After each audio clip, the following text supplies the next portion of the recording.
Assalamualaikum, hari ni kita nak buat koldskål. Ini adalah bahan-bahan untuk membuat koldskål. Dadih, gula, serbuk vanila, jus lemon dan kuning telur.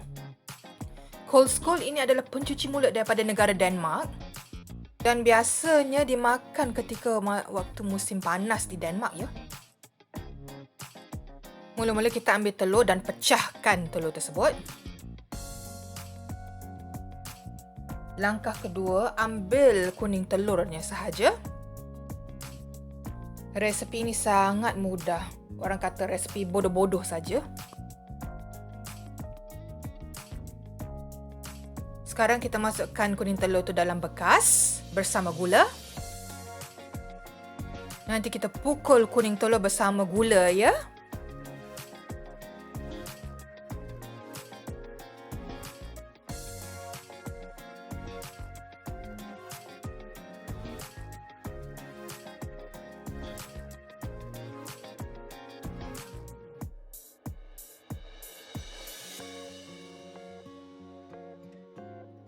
Masukkan dadih. Lepas tu pukul sebati ya.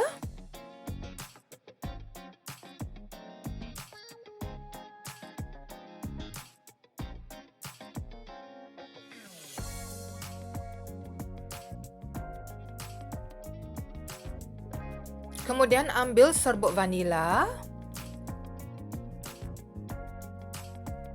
Diikuti dengan jus lemon,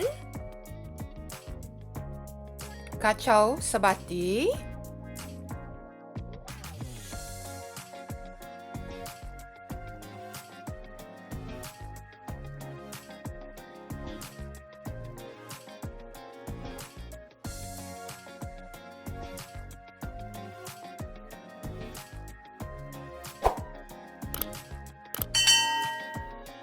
bila dah siap, simpan dalam peti sejuk sekurang-kurangnya 1 jam ya.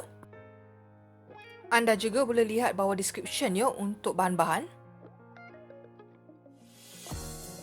Lepas 1 jam atau bila dah sejuk, boleh hidangkan. Sesuai dimakan untuk breakfast atau cuaca panas ya. Di Denmark, lazimnya mereka memakan koldskål ini bersama dengan kere. Saya tak pernah nampak kere tu.